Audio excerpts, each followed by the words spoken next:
आज के लेक्चर में हम डिस्कस करने जा रहे हैं लॉ ऑफ इक्विवेलेंस क्या होता है। ये देखिए हमने बोर्ड पर लिख दिया है, ठीक है।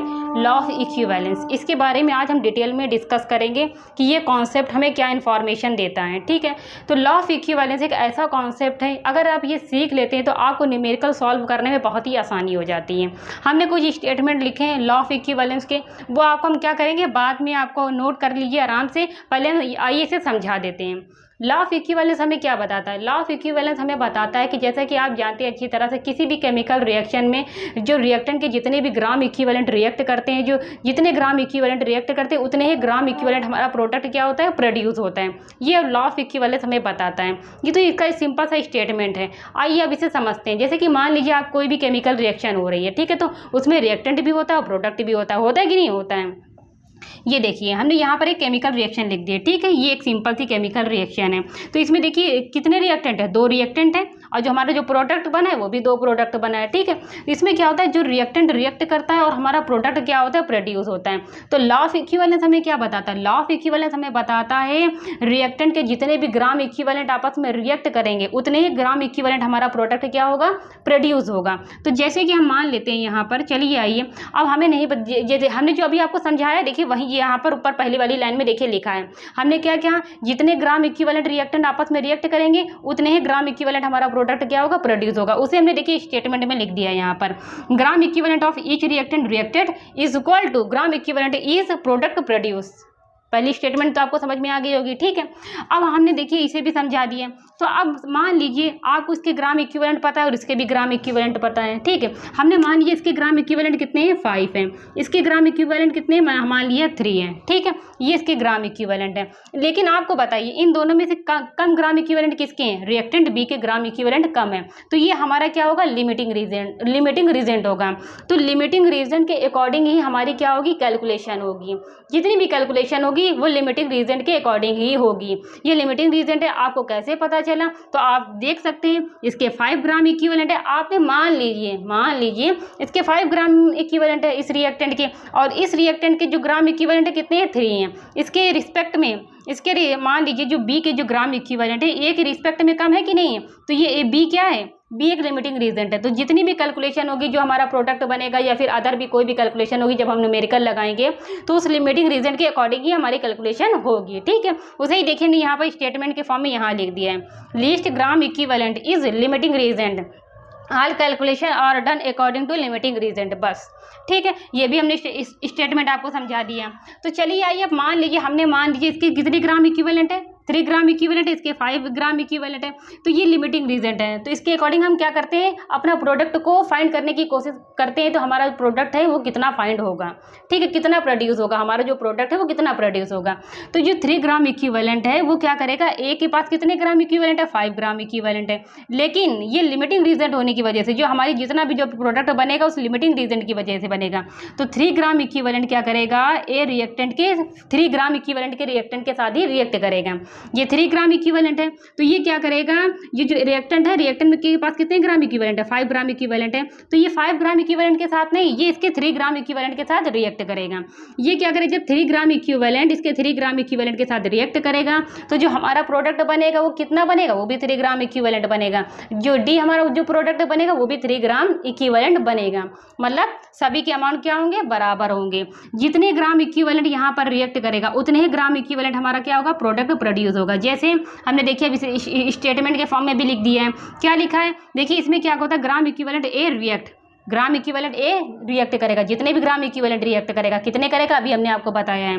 और gram equivalent of B react कितना करेगा, 3 ग्राम इक्विवेलेंट है। 3 ग्राम इक्विवेलेंट इसके 3 ग्राम इक्विवेलेंट के साथ रिएक्ट करेगा, जो कि क्या होंगे, दोनों रिएक्टेंट के जो ग्राम इक्विवेलेंट होंगे वो क्या होंगे, इक्वल होंगे। और उतने ही ग्राम इक्विवेलेंट हमारा प्रोडक्ट बनेगा। तो देखिए वही हमने बराबर इक्वल का साइन लगाया और लिख दिया है gram equivalent of C produce, equal का साइन फिर लगाया, gram equivalent of D produce, ठीक है।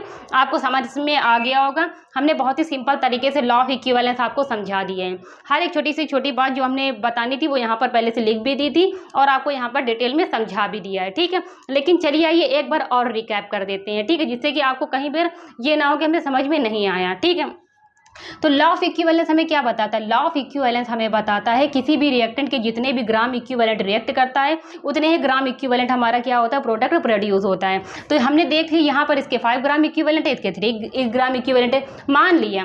तो क्या करेगा? ये 3 ग्राम इक्विवेलेंट है तो ये इसकी क्या करेगा? इसके 3 ग्राम इक्विवेलेंट के साथ ही रिएक्ट करेगा, क्योंकि ये जो 3 ग्राम इक्विवेलेंट है वो लिमिटिंग रीजेंट है। और लिमिटिंग रीजेंट क्यों है? क्योंकि इसके ए के रिस्पेक्ट में जो बी के ग्राम इक्विवेलेंट है वो कम है, तो ये लिमिटिंग रीजेंट है। तो लिमिटिंग रीजन के अकॉर्डिंग हमारी सारी कैलकुलेशन होती है, जितना भी प्रोडक्ट प्रोड्यूस होगा वो लिमिटिंग रीजन के अकॉर्डिंग ही होगा। तो ये 3 ग्राम इक्विवेलेंट रिएक्टेंट जो बी है वो 3 ग्राम इक्विवेलेंट के साथ रिएक्ट करेगा रिएक्टेंट ए के साथ। तो जो हमारा जो प्रोडक्ट बनेगा वो भी 3 ग्राम इक्विवेलेंट बनेगा, और ये भी जो प्रोडक्ट बनेगा वो भी 3 ग्राम इक्विवेलेंट बनेगा। ये देखिए हमने यहाँ पर स्टेटमेंट के फॉर्म में लिखा हुआ है, आप देख सकते हैं। देखिए ए के बी के ग्राम इक्विवेलेंट कितने लिए थे? हमने 3 ग्राम इक्विवेलेंट लिए थे। तो ए के वो 3 ग्राम इक्विवेलेंट के साथ रिएक्ट करेगा। दोनों के ग्राम इक्विवेलेंट क्या है? इक्वल है। और जैसे ही ये 3 ग्राम इक्विवेलेंट 3 ग्राम इक्विवेलेंट के साथ रिएक्ट करेगा तो जो हमारा जो प्रोडक्ट बनेगा वो भी 3 ग्राम इक्विवेलेंट बनेगा। तो ये भी देखिए हमने इसे इक्वल कर दिया। इन सभी को क्या करें? ये देखिए ये भी 3 ग्राम इक्विवेलेंट है, ये भी 3 ग्राम इक्विवेलेंट है। इन सभी ग्राम इक्विवेलेंट को हमने क्या कर दिया? इक्वल कर दिया। क्यों? जितने ग्राम इक्विवेलेंट रिएक्ट करेंगे उतने ही ग्राम इक्विवेलेंट हमारा प्रोडक्ट प्रोड्यूस होगा। यही लॉ ऑफ इक्विवेलेंस हमें बताता है, बस और कुछ नहीं बताता। बस यही सिंपल सी बात बताता है। बस ये लॉ ऑफ इक्विवेलेंस को आपको देख के घबराना नहीं है, बहुत ही आसान चीज़ होती है, बहुत ही आसानी से समझ में भी आ जाती है। जब इसे आप न्यूमेरिकल में अप्लाई कर लेंगे ना तो ये जो कॉन्सेप्ट आपके दिमाग में बहुत ही अच्छी तरह से बैठ जाएगा। बस मान लीजिए आप कोई भी कॉन्सेप्ट अगर समझते हैं तो उस पर न्यूमेरिकल जरूर करिए। न्यूमेरिकल करने से क्या होता है? कॉन्सेप्ट और भी क्लियर हो जाते हैं। ठीक है, तो चलिए आइए एक एग्जाम्पल और ले लेते हैं। जैसे कि मान लीजिए हमारे पास क्या है? ये H2SO4 है, सल्फ्यूरिक एसिड है। जब ये वाटर में जाता है तो क्या करता है? 2 मोल H आयन देता है और 1 मोल सल्फेट आयन देता है। देता है कि नहीं? देता है। तो ये कितना है? 1 मोल H2SO4 हमने लिया था, जिससे हमें 2 मोल H आयन मिला और 1 मोल सल्फेट आयन मिला। तो आप क्या देख रहे हैं? आप देख सकते हैं जब हम मोल की बात करते हैं तो मोल क्या होते हैं? इक्वल होते हैं। नहीं, हमने जितने भी मोल लिए थे उसके रिस्पेक्ट में हमें अलग अलग मोल मिले। ऐसा नहीं है कि इक्वल मोल मिले, इक्वल मोल हमें नहीं मिलते हैं। देख लीजिए, मोल की बात अगर करें तो मोल इक्वल नहीं होते। किसी भी केमिकल रिएक्शन के जो मोल होते हैं वो इक्वल नहीं होते हैं। ये देखिए 1 मोल लिया था, 2 मोल H आयन मिला और 1 मोल सल्फेट आयन मिला। ठीक है, लेकिन आइए ग्राम इक्विवेलेंट की बात करते हैं। ग्राम इक्विवेलेंट की बात कर लेते हैं। H2SO4 आपने लिया, ठीक है, आपने कितना लिया? 1 ग्राम इक्विवेलेंट लिया, 1 ग्राम इक्विवेलेंट लिया। तो आपके अकॉर्डिंग जो H आयन मिलेगा वो कितने ग्राम इक्विवेलेंट मिलेगा? बता सकते हैं? जल्दी से बताइए। जो सल्फेट आयन है, अभी हमने आपको समझाया लॉ ऑफ इक्विवेलेंस, हमने अभी आपको समझाया। आप ये आंसर दे सकते हैं, हमें दे सकते हैं कि नहीं? दे सकते हैं। हमने बताया जो सल्फेट आयन है, सल्फेट आयन नहीं, H2SO4 जो कि सल्फ्यूरिक एसिड है, हमने इसका अमाउंट कितना लिया? 1 ग्राम इक्विवेलेंट लिया है। तो जो हमारे जो आयन मिला है, H आयन मिला है, जो सल्फेट आयन मिला है, वो कितने ग्राम इक्विवेलेंट मिलेगा? वो भी 1 ग्राम इक्विवेलेंट ही हमें मिलेगा। 1 ग्राम इक्विवेलेंट ही हमें मिलेगा। ओके, यही हमें लॉ ऑफ इक्विवेलेंस बताता है। ये सिंपल सा पॉइंट आपको अपने माइंड में रखना है कि ग्राम इक्विवेलेंट किसी भी केमिकल रिएक्शन में क्या होता है? ग्राम इक्विवेलेंट क्या होते हैं? इक्वल होते हैं। ग्राम इक्विवेलेंट क्या होते हैं? इक्वल होते हैं, पर मोल इक्वल नहीं होते हैं। आप देख सकते हैं मोल इक्वल नहीं होते हैं। बस ये अपने माइंड में बहुत ही अच्छी तरह से बैठा लीजिए। जब अपने माइंड में ये पूरी तरह से ये क्या कर लेंगे, इस कॉन्सेप्ट को आप क्या कर लेंगे? स्टोर कर लेंगे। तो जैसे ही न्यूमेरिकल पढ़ेंगे ना तो आपको पता चल जाएगा कि यहाँ पर कौन सा कॉन्सेप्ट लग रहा है।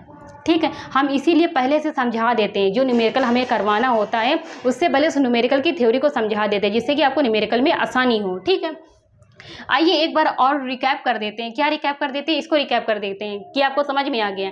चलिए आइए एक बार और रिकैप कर देते हैं। हम क्या कर देते हैं, जैसे कि हमने H2SO4 लिया, ठीक है, 1 मोल लिया था। तो इसने क्या किया, हमें किसी भी एक्वस मीडियम में गया तो 2 मोल H आयन दिया और 1 मोल सल्फेट आयन दिया। देख रहे हैं आप, मोल इक्वल नहीं है। 1 मोल लिया था, 2 मोल मिला हमें H आयन और 1 मोल मिला सल्फेट आयन, जो कि मोल इक्वल नहीं है। ठीक है, किसी भी केमिकल रिएक्शन के मोल इक्वल नहीं होते, लेकिन ग्राम इक्विवेलेंट इक्वल होते हैं। लेकिन हमने H2SO4 क्या लिया? 1 ग्राम इक्विवेलेंट लिया। तो आपको H आयन कितना मिलेगा? वो भी 1 ग्राम इक्विवेलेंट मिलेगा। सल्फेट आयन कितना मिलेगा? वो भी 1 ग्राम इक्विवेलेंट मिलेगा। किसी भी केमिकल रिएक्शन के जो ग्राम इक्विवेलेंट होते हैं वो क्या होते हैं? इक्वल होते हैं। ठीक है, आपको नोट करना है, नोट कर लीजिए। हमने बहुत ही डिटेल में आपको हर एक पॉइंट को डिस्कस कर दिया है। अब न्यूमेरिकल की बारी आएगी। अगले लेक्चर में हम क्या करेंगे, इसी लॉ ऑफ इक्विवेलेंस से रिलेटेड न्यूमेरिकल को सॉल्व कराएंगे। ठीक है, आपको नोट करना है, नोट कर लीजिए, क्योंकि हमने हर एक पॉइंट को डिटेल में डिस्कस कर दिया है। हम अपने वीडियो को कंक्लूड करने जा रहे हैं।